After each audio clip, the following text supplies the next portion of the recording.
नमस्कार साथियों, स्वागत है आपका अपने YouTube चैनल मैथ्स वर्ड पर। साथियों, आज के इस वीडियो में मैं आपके लिए लेकर आया हूँ लघुत्तम एवं महत्तम समापन पर आधारित कुछ मिश्रित प्रश्नों को, जिसमें आज हम इस वीडियो में डिस्कस करेंगे कुछ सिंपल से क्वेश्चन, साधारण प्रश्नों को, देन उसके बाद में अनुपात पर आधारित प्रश्नों को, और देन उसके बाद में योग व अंतर पर आधारित प्रश्न, जो भी महत्तम समापन और लघुत्तम समापन के मिश्रित प्रश्न होंगे उनको डिस्कस करेंगे। और देन सबसे लास्ट में अलजेब्रिक आइडेंटिटी पर बेस्ड कुछ क्वेश्चंस को हम डिस्कस करेंगे। तो चलिए चलते हैं अपने वीडियो की तरफ, देखते हैं कैसे ही साधारण प्रश्न जो लघुत्तम समापवर्त और लघुत्तम समापवर्त के संबंधों पर आधारित होते हैं, मिश्रित प्रश्न वो कौन से हैं। ठीक, तो चलिए पहला क्वेश्चन देखते हैं। पहला क्वेश्चन जैसे कि दिया हुआ है यहाँ पर, दो संख्याओं का महत्तम समापवर्त व लघुत्तम समापवर्त 12 तथा 336 है। यदि एक संख्या 84 है तो दूसरी संख्या ज्ञात करिए। ठीक, तो आपको एक चीज ध्यान रखनी है कि जब भी इस तरीके के मिश्रित प्रश्न आएंगे तो एक फार्मूला है, उसी को हम इस्तेमाल करेंगे। तो देखिए क्या है वो फार्मूला। जब भी दो संख्याओं को इस तरीके से महत्तम समापवर्त और लघुत्तम समापवर्त दिया होता है, दो संख्याएं दी होती है, देन उनके बीच में एक संबंध होता है कि दोनों संख्याओं का गुणनफल, या ये हम कहें पहले कि पहली संख्या गुणे दूसरी संख्या बराबर महत्तम समापवर्त इंटू लघुत्तम समापवर्त। ठीक, या हम इसे इस तरीके से भी कह सकते हैं, दो संख्याओं का गुणनफल बराबर महत्तम समापवर्त इंटू लघुत्तम समापवर्त। ठीक, या हम इसे कह सकते हैं इंग्लिश में product of two numbers is equal to HCF into LCM. ठीक, तो इस टाइप से हम इसका इस्तेमाल करेंगे। देखिए कैसे इस प्रश्न में हम इसको इस्तेमाल करेंगे, चलिए पहले देखते हैं। तो दो संख्याओं का महत्तम समापवर्त एवं लघुत्तम समापवर्त दिया हुआ है। तो देखिए महत्तम समापवर्त क्या दिया हुआ है, महत्तम समापवर्त यहां पर दिया हुआ है। जैसे महत्तम समापवर्त आपका दिया है 12, ठीक, देखते रहिए आप। और लघुत्तम समापवर्त कितना दिया हुआ है, 336। ठीक है, अब कह रहा है यदि एक संख्या, एक नंबर दिया हुआ है, पहली संख्या समझते हैं, मान लेते हैं इसको, एक संख्या दी है कितनी, अगर वो 84, तो हमको दूसरी संख्या इसकी बतानी। ठीक, देखिए यही प्रश्न हमारा कह रहा है। तो देखिए हम इसमें इसी फार्मूले का इस्तेमाल करेंगे, पहली संख्या गुणे दूसरी संख्या बराबर महत्तम समापवर्त इंटू लघुत्तम समापवर्त। ठीक, तो देखिए कैसे आएगा ये। तो पहली संख्या लिख लेते हैं एक बार, चलिए आपको दिखा देते हैं। पहली संख्या गुणे दूसरी संख्या बराबर महत्तम समापवर्त इंटू लघुत्तम समापवर्त। ठीक, तो पहली संख्या देखिए इसमें क्या दी हुई है, 84, तो इसकी जगह पर हम 84 लिखेंगे।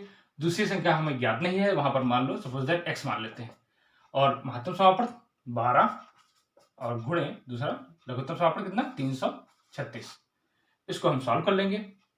तो x बराबर ये कितना हो जाएगा, 12 गुणे 336 बटे 84। कैसे कैंसिल होगा, देखिए 12 सत्ते 84, ये 7 से 7 28 और 7 8 56, तो कितना आएगा, x इक्वल टू 48। यानी कि वो दूसरी संख्या क्या होगी हमारी, वो दूसरी संख्या होगी जाके 48। ठीक, देखिए इस तरीके से हम इस फॉर्मूले का इस्तेमाल करके, अगर इनमें से कोई भी वैल्यूज दी हुई है, कोई 3 वैल्यूज और एक वैल्यू नहीं दी हुई है, तो हम उसको फाइंड कर सकते हैं बहुत ही आसानी से। ठीक, चलिए चलते हैं, एक और क्वेश्चन देखते हैं इसी तरीके से कैसे हम करते हैं। बहुत ही आसान है, आपको बस केवल ये फार्मूला, इनके बीच जो भी संबंध है लघुत्तम समापवर्त और महत्तम समापवर्त के बीच, उसको ध्यान रखने की जरूरत है। तो देखते हैं, दूसरा क्वेश्चन दिया है, दो संख्याओं का लघुत्तम समापवर्त और महत्तम समापवर्त 180 और 16 है। एक संख्या 480 है तो दूसरी संख्या ज्ञात कीजिए। ठीक, देखिए उसी तरीके से फार्मूला आप लिख लीजिए, चाहे पहली संख्या गुणे दूसरी संख्या बराबर महत्तम समापवर्त इंटू लघुत्तम समापवर्त। ठीक, तो देखते रहिए कौन कौन सी वैल्यू दी हुई है। पहली संख्या हमारी क्या दी हुई है, एक संख्या जो है वो 480 है। ठीक, दूसरी संख्या हमको ज्ञात करनी है, उसे x मान लेंगे। महत्तम समापवर्त आपको कितना दिया हुआ है, 16, और लघुत्तम समापवर्त कितना दिया हुआ है, 180। ठीक, आप देखते रहिए महत्तम समापवर्त कितना दिया हुआ है, 16 है, और आगे पीछे है, आप ध्यान करके उसको लिख लीजिए क्या दिया हुआ है। तो हम x यहां से निकालेंगे, क्या निकलेगा, ये 16 गुणे 180 बटे 480। ठीक, तो ये 0 से 0 कैंसिल हो जाएगा, ये कैंसिल कर लेते हैं। 16 कब 16, ये 16 तिया 48, 3 से ये 3 6 18, तो x बराबर कितना आ गया, ये 6 आ गया जाके।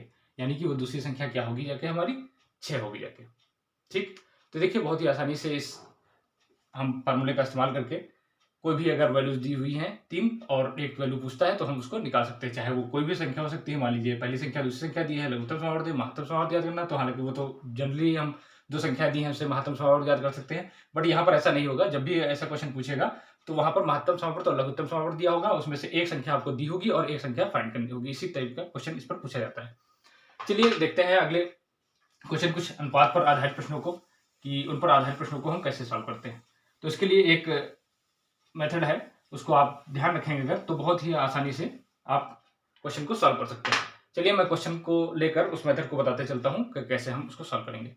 तो देखिए जैसे दिया हुआ है यहाँ पर दो संख्याएं 3:4 के अनुपात में है, यदि उनका महत्तम समावर्त 4 है तो उनका लघुत्तम समावर्त ज्ञात करो क्या होगा जाके। ठीक, तो आप इसमें क्या ध्यान रखेंगे, जब भी संख्याएं अनुपात में दी हों, जैसे कि यहाँ पर देखिए 3:4 के अनुपात में दो संख्याएं दी हुई हैं। ठीक, अब यहाँ पर अनुपात को हम आपको ध्यान होगा कि इसको 3 रेशियो इसको हम मान लेते हैं, जैसे 3x और 4x इसको मानते हैं। देखा होगा मैथमेटिक्स में हमेशा जब भी वैल्यू रेशियो में दी होती है उसको 3x 4x या a करके मान सकते हैं, 3a 4a। ठीक, अनुपात मान लेते हैं वो x है। ठीक, इसको तो हम क्या करेंगे, देखिए इस केस में जब भी हमें HCF फाइंड करना हो, सपोज दैट मान लीजिए ये है, अगर आपको HCF निकालना होगा देन हम क्या करेंगे सीधे, तो हमारा HCF के केस में हमारा आंसर सीधा x हो जाएगा, क्योंकि x दोनों के मल्टीपल में है, दोनों में कॉमन है। अगर इसमें कहता है हमसे लघुत्तम समावर्त ज्ञात कीजिए, LCM ज्ञात करिए, देन क्या करते हैं, यही बस जो भी रेशियो है 3 × 4 को मल्टीप्लाई करते हैं, देन इसमें x को मल्टीप्लाई कर देते हैं, वही हमारा आंसर हो जाता है। ठीक, आप इस चीज को ध्यान रखेंगे। तो देखिए क्या दिया हुआ है यहाँ पर, दो संख्या 3:4 के अनुपात में है, यदि उनका महत्तम समावर्त 4 है, तो यहाँ पर देखिए HCF दिया हुआ है, कितना HCF हमारा 4 है। अब कह रहा है कि तो इनका लघुत्तम समावर्त यानी LCM हमें फाइंड करना है। ठीक, तो LCM के लिए मैंने बताया क्या कि क्या करेंगे, उन संख्याओं को मल्टीप्लाई करेंगे, जो भी अनुपात दिया है उसको मल्टीप्लाई करेंगे, 3 × 4 × HCF जो भी है उसको मल्टीप्लाई करेंगे, यानी कि यहाँ पर 4 दिया हुआ है, तो कितना आ जाएगा आंसर, 3 × 12 और 6 × 48। देखिए बिल्कुल एक सेकंड में आप अगर इस मेथड का इस्तेमाल करेंगे, आपको ध्यान रहेगा तो बिल्कुल आप एक सेकंड में इसका आंसर निकाल सकते हैं। ठीक, आई होप आप इसे समझ पाए होंगे। चलिए एक और क्वेश्चन ले लेते हैं हम कि कैसे इसको सॉल्व करेंगे। अगले क्वेश्चन में देखिए क्या कह रहा है, अगले क्वेश्चन में कह रहा है कि दो संख्याओं का अनुपात 2:3 है तथा उनका लघुत्तम समावर्त 54 है, तो संख्याओं का योग ज्ञात करिए। ठीक, तो इसमें अनुपात थोड़ा बदल दिया, बस 2:3 के अनुपात में दी हुई संख्या है। ठीक, 2:3 के अनुपात में संख्याएं हैं। अब इसमें देखिए, इसमें लघुत्तम समावर्त सॉरी इसमें दिया हुआ है, एलसीएम इसमें दिया हुआ है कितना 54। ठीक, और कह रहा है संख्याओं का योग ज्ञात करिए। तो पहले हमें संख्याएं ज्ञात करनी होगी, तो संख्याएं ज्ञात करने के लिए हम क्या करेंगे, देखिए 2:3 के रूप में दिए हुए है वैल्यू क्वेश्चन में दिया हुआ है, तो हम क्या करेंगे, एलसीएम हम जानते हैं क्या होता है कि उसका अनुपात जो भी होगा उसको कुछ रेशियो मानते थे, एक्स से जैसे मानते थे, तो वही इसका मल्टीप्लाई में क्या आएगा। देखिए जैसे 2:3 था तो एलसीएम निकालते थे 2 × 3 × x हो जाता था, तो वही हम x मान लेंगे इसको। तो ये क्या हो जाएगा, 2 × 3 × x बराबर कितना, ये 54 हो गया। तो वही चीज है, ये 2x है और 3x है। ठीक, तो एलसीएम हम निकालेंगे क्या आएगा, 2 × 3 × x, यही तो मैंने बताया अभी पिछले क्वेश्चन में। देखिए आप वीडियो रिवाइंड कर लीजिए अगर ना समझ पा रहा हो, तो 2 × 3 × x हो जाएगा। अब इस केस में हम x निकालेंगे तो कितना आ जाएगा, ये 54, 3 दूनी 6, और इसको बटे में लाएंगे तो देखिए 6 नीचे आ जाएगा, 6 9 54, तो x बराबर कितना आ गया 9। इसका मतलब वो संख्या क्या हो गई, संख्या 2x और 3x जो हमने मानी थी, तो 2 × 9 और क्या हो जाएगा, और ये हो जाएगा 3 × 9, यानी कि वो दोनों 18 और कितनी हो जाएगी 27। ठीक, देखिए अगर आप इस तरीके का कोई भी क्वेश्चन आता है देन आपको क्या करना होगा, सिंपली बस वही जो मैंने मेथड बताया आपको वही इस्तेमाल करेंगे, और देन बहुत ही आसानी से आप उस क्वेश्चन में जो भी पूछेगा वो हम निकाल सकते हैं। यहाँ पर सम पूछा है तो योग क्या हो जाएगा, यहाँ पर दोनों संख्याओं का योग हम क्या करेंगे, 18 और 27 को जोड़ देंगे, कितना आ जाएगा ये, तो 45 आ जाएगा। ठीक, चलिए एक और क्वेश्चन मैं आपको दे देता हूं कैसे करते हैं क्वेश्चन को। अगले क्वेश्चन में देखिए क्या दिया हुआ है, अगले क्वेश्चन में कह रहा है दो संख्याओं का अनुपात 4:5 है तथा इनका लघुत्तम समावर्त 120 है, तो संख्याएं ज्ञात करो। ठीक, तो इसमें अनुपात जो दिया हुआ है 4:5 दिया हुआ है। कह रहा है इनका लघुत्तम समापवर्त 120 है। ठीक, एलसीएम देखिए कितना दिया हुआ है, 120 दिया हुआ है। ठीक, तो कह रहा है कि तो संख्या ज्ञात करिए। तो संख्या ज्ञात करनी है, देन हमको पता है कि अगर मान लीजिए x, इसको 4x और 5x मान लेते हैं, 4x, 5x अगर मान लेते हैं, देन एलसीएम क्या हो जाता है 4 × 5 × x, ये कितना 120 हो जाएगा, 120 के इक्वल। तो x इक्वल टू कितना आ जाएगा, ये 120 अपॉन कितना हो जाएगा 4 5 जा 20, तो 20 का 120। तो x इक्वल टू कितना आ गया 6। इसका मतलब संख्या क्या हो जाएंगी 4 × 6, 5 × 6, तो कितना ये 24 हो जाएगा और कितना हो जाएगा 30 हो जाएगा। देखिए ये दोनों संख्याएं आंसर आएंगी। ठीक, देखिए बहुत ही आसान है, बिल्कुल 1 सेकंड में आप किसी भी क्वेश्चन का आंसर दे सकते हैं। बस आपको मेथड याद होना चाहिए कि हम इस केस में क्या करेंगे। ठीक, आई होप आप ये चीज़ समझ पाए होंगे कि अनुपात पर आधारित जब भी प्रश्न पूछे जाएंगे तो आप उस क्वेश्चन को बहुत ही आसानी से सॉल्व कर लेंगे। चलिए अब कुछ क्वेश्चन देखते हैं। योग व अंतर पर आधारित प्रश्न कभी कभी एग्जाम में पूछे जाते हैं। यहाँ पर कुछ मैंने बेसिक्स के क्वेश्चन लिए हुए हैं। आप अगर ये सारी चीज़ समझते चलेंगे तो इस टाइप का कोई भी क्वेश्चन एग्जाम में पूछा जाएगा तो आप कर सकते हैं। बस एक बार आपको प्रैक्टिस करने की जरूरत है और वीडियो को ध्यान से समझिए। कोई चीज़ अगर नहीं समझ आ रही है मुझे कमेंट जरूर करिएगा। चलिए देखते हैं, अगला क्वेश्चन दिया हुआ है, दो संख्याओं के लघुत्तम समापवर्त तथा महत्तम समापवर्त का गुणनफल 24 हो। यदि संख्याओं का अंतर 2 है तो उनमें से बड़ी संख्या क्या है। ठीक, योग पर व अंतर पर आधारित प्रश्न है। तो देखिए इसमें क्या दिया हुआ है कि दो संख्याएं जो है उनका लघुत्तम समापवर्त और महत्तम समापवर्त का गुणनफल दिया हुआ है। ठीक, यानी कि महत्तम समापवर्त इंटू लघुत्तम समापवर्त, यही तो दिया हुआ है। कितना दिया हुआ है इनका गुणनफल 24। ठीक, तो हम जानते हैं दो संख्याओं का गुणनफल ही मासा इंटू लासा यानी कि HCF इंटू एलसीएम होता है। तो यानी कि ये क्या हो जाएगा, दो संख्याओं का गुणनफल ही तो हो जाएगा ये, बराबर 24। अब क्वेश्चन में वो संख्याएं नहीं दी हुई हैं तो हम x y या a b करके कुछ भी मान सकते हैं। मान लीजिए वो संख्या एक a है एक b है, कोई दो संख्याएं हैं a इंटू b। देखिए दो संख्याएं मान लेते हैं तो उनका गुणनफल कितना दिया है 24। और क्वेश्चन में क्या कह रहा है, यदि दो संख्याओं का अंतर 2 है तो यानी कि ये जो संख्याएं दी हुई हैं a और b हमने माना, चलो यहाँ पर लिख भी लेते हैं। चलिए मैं मान लेता हूँ, माना संख्याएं क्या है, वो संख्याएं a व b है। ठीक, ये चलिए मैं मान लेता हूँ आपको समझाने के लिए। बाकी आप एग्जाम में आए तो इतना सबको लिखने की जरूरत नहीं है, बस आप सपोज कर लेंगे कि a और b या x y कुछ भी मान के उसको लगे। तो a इंटू बी क्या हो जाएगा 24, और कह रहा है कि अंतर उनका a माइनस बी कितना है 2। ठीक, तो वो संख्या ज्ञात करिए। अब देखिए आपको हालांकि आगे सॉल्व कर सकते हैं, लेकिन बट यहाँ पर तो देखिए इन जनरली इसका आंसर आ रहा है कि क्या करना होगा, ऐसी दो संख्याएं जिनका गुणनफल 24 हो और ऐसी संख्याएं जिनका अंतर 2 हो। तो वो हम जानते हैं कौन सी होंगी संख्याएं, 6 और 4। 6 × 4 24 हो जाएगा और 6 - 4 करेंगे तो 2 आएगा। तो क्या हो जाएगा, a हो जाएगा 6 हमारा और b कितना हो जाएगा 4 हो जाएगा। ठीक, तो यही हमारा आंसर हो जाएगा कि वो दो संख्याएं क्या हो जाएंगी 6 और 4 होंगी। तो देखिए क्वेश्चन की लैंग्वेज अगर आप समझ पाएंगे तो बहुत ही आसानी से उन क्वेश्चनों को सॉल्व कर सकते हैं। चलिए एक और क्वेश्चन देखते हैं। अगले क्वेश्चन में कह रहा है कि दो संख्याओं का योग 216, उनका महत्तम समापवर्त 27 है। इस तरह की संख्याओं के कितने संभावित जोड़े हो सकते हैं। तो दो संख्याओं का योग दिया हुआ है और महत्तम समापवर्त दिया है और कह रहा है कि कितने संभावित जोड़े इन संख्याओं से बन सकते हैं, वो हमको ज्ञात करने हैं। ठीक, तो यहाँ पर संख्याएं नहीं दी हुई हैं तो हम क्या करेंगे, संख्याओं का योग दिया तो वो संख्या हम कुछ ना कुछ सपोज कर लेंगे कि वो संख्या a व b या x y कुछ भी करके हम मान लेंगे। तो देखिए यहाँ पर मान लेते हैं a व b कोई दो संख्याएं हैं, दो संख्याएं a व b। ठीक, ये हम मान लेते हैं। तो कह रहा है कि उनका महत्तम समापवर्त 27 है, ये दिया हुआ है 27 है। इसका मतलब क्या है, ये 27 इसमें भी होगा इसके प्रोडक्ट में भी होगा, तभी तो वो महत्तम समापवर्त 27 निकलेगा, दोनों में कॉमन होगा। इसका मतलब संख्याएं क्या हो जाएंगी, संख्याएं अगर देखा जाए तो ये 27a होगा व 27b होगा, क्योंकि 27 जो होगा वो इसके भी मल्टीप्लाई में होगा, 27 × a 27b। तभी तो इसका अगर महत्तम समापवर्त निकालेंगे तो वो कितना निकलेगा 27 निकलेगा जाके। ठीक, तो देखिए यहाँ पर क्या होगा, इनका योग कह रहा है, योग दिया हुआ है संख्याओं का, वो कितना दिया हुआ है, वो दिया हुआ 216। तो यहाँ पर जो संख्याएं आ रही हैं तो हम इनका योग करेंगे 27a + 27b, ये कितना हो जाएगा 216। देन अगर 27 से कॉमन लेंगे देन a + b बराबर कितना 216। तो देख रहे हैं a प्लस बी बराबर कितना हो जाएगा। चलिए मैं यहाँ लिख देता हूँ, a प्लस बी बराबर हो जाएगा ये 216/27, 27।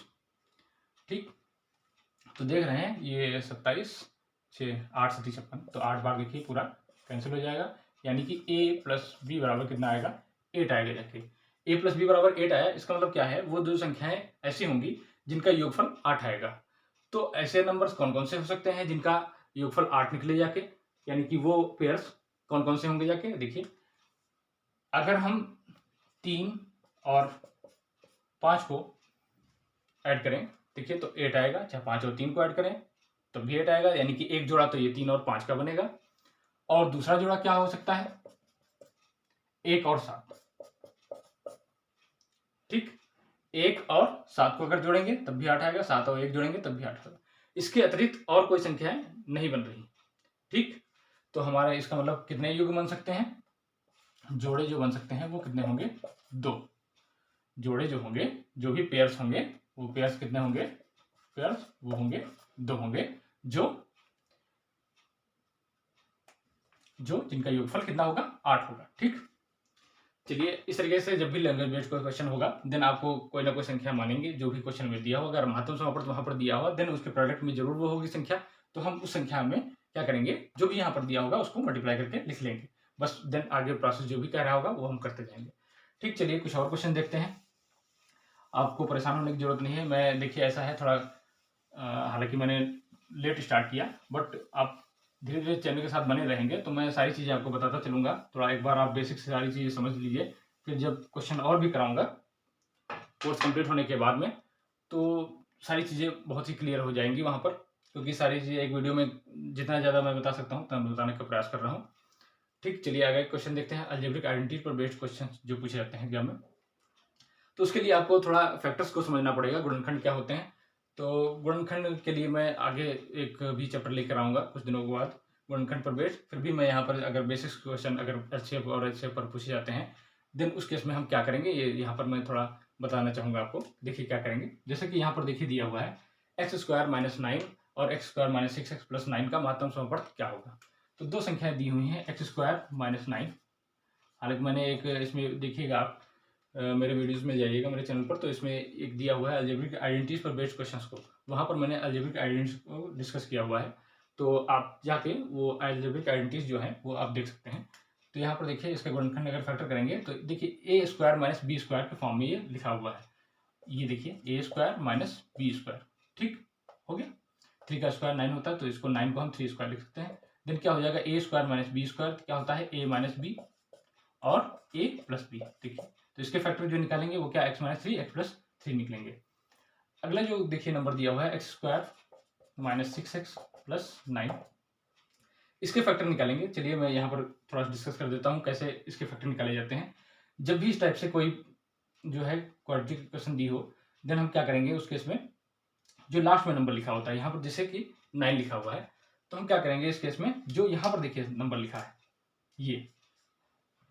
ये नंबर और ये साइन हम देखेंगे यहाँ पर साइन किस चीज का है, तो हम देखेंगे ऐसे दो नंबर जिनकी मल्टीप्लाई करने पर ये आए 9, जिनकी मल्टीप्लाई करने पर 9 आए और प्लस का साइन लगा है, यानी कि उसको प्लस करने पर ऐड करने पर उन दोनों नंबरों को जिनको गुणा करने पर 9 आए और जिनको जोड़ने पर -6 आए, वो नंबर इसके गुणनखंड हो। अगर आप ये चीज समझ पा रहे होंगे, चलिए मैं फिर से बताता हूँ। ऐसे नंबर, ऐसी संख्याएं जिनकी, ऐसी दो संख्याएं, क्वाड्रेटिक इक्वेशन है यानी कि दो संख्याएं वहां पर होंगी, ऐसी दो संख्याएं जिनकी गुणा करने पर ये संख्याएं और जिनको ऐड करने पर जोड़ने पर ये संख्याएं -6। फिर से मैं एक बार रिपीट कर देता हूं, ऐसे दो नंबर जिनकी गुणा करने पर 9 आए, जिनको जोड़ने पर -6 आए। तो हम देख रहे हैं ऐसे नंबर कौन कौन से होंगे, एक -3 होगा, दूसरा भी -3 होगा। अगर -3 की गुणा करेंगे तो देखिए 9 आएगा और -3 और -3 को जोड़ेंगे प्लस करेंगे देन क्या आएगा, ये -6 आएगा। ठीक, अगर ये चीज आप समझ गए तो बहुत ही आसान है। तो यानी कि वो नंबर कौन हो गए, मैंने बताया -3 तो क्या हो गया इसका फैक्टर, x - 3 और x - 3। ठीक, बस ये इसके फैक्टर निकले जाके, या इसको देख लें x - 3 का होल स्क्वायर ही लिखा हुआ है ये। ठीक, तो अब इस क्वेश्चन में पूछ रहा है इसके महत्तम समापवर्त क्या है। तो इसका महत्तम समापवर्त देखिए क्या निकलेगा। महत्तम समापवर्त इसका मतलब दोनों में कौन सी संख्या कॉमन है। देखिए x-3 यहाँ पर भी दिया हुआ है और x-3 यहाँ पर भी दिया हुआ है, यानी कि इन दोनों संख्याओं में क्या कॉमन है, x-3 कॉमन है। इसका मतलब हमारा जो महत्तम समापवर्त होगा वो क्या होगा, जाके वो x-3 हो गया। ठीक, ये चीज़ आप समझ पाए होंगे। चलिए एक और क्वेश्चन मैं ले लेता हूँ। ये अलजेब्रिक आइडेंटिटीज पर बेस्ड हैं क्वेश्चन। अगर आपको इस क्वेश्चन को कार्य समझना है तो अलजेब्रिक आइडेंटिटीज एक बार आपको देखना जरूर पड़ेगा। ठीक है, बाकी मैं जब आपको फैक्टर्स गुणनखंड का टॉपिक लेकर आऊँगा तो वहाँ पर कैसे किन किन टाइप के क्वेश्चन आते हैं गुणनफल पर आधारित, उनको मैं जरूर बताऊँगा। तो देखिए अगले क्वेश्चन में दिया हुआ है x² + xy + y² और x³ - y³ का लघुत्तम समापवर्त क्या होगा, ये हमको ज्ञात करना है। ठीक, देखिए तो x² + xy + y² एक ये नंबर दिया है, दूसरा नंबर दिया हुआ है आपको x³ - y³। ठीक, तो इसके फैक्टर दोनों के देखते हैं क्या होंगे। तो इसके फैक्टर निकालने की जरूरत नहीं है, हम जैसा कि देख रहे हैं x³ - y³ क्या होगा। इसका फैक्टर हम जानते हैं a³ - b³, तो a - b और अगले ब्रैकेट में a² + ab + b² होता है। ठीक, यहाँ पर तो यही लिखा हुआ है। चलिए तो हम देख रहे हैं कि इन दोनों संख्याओं में लघुत्तम समापवर्त यानी कि एलसीएम क्या आएगा जाके। तो एलसीएम जो देखिए वो छोटे से छोटा नंबर जो दोनों संख्याओं से विभाजित हो जाए, इससे भी और इससे भी, तो देख रहे हैं ये कॉमन आ रहा है। दोनों में जो भी वैल्यू होगी वो लिखेंगे। देखिए क्या होगा, x - y। एचसीएफ में जो होता है महत्तम समापवर्त में हम कॉमन वैल्यू देखते हैं, बट यहाँ पर जो भी मैक्सिमम पावर होगी जितनी बार वो संख्याएं सारी नोट करेंगे यहाँ पर।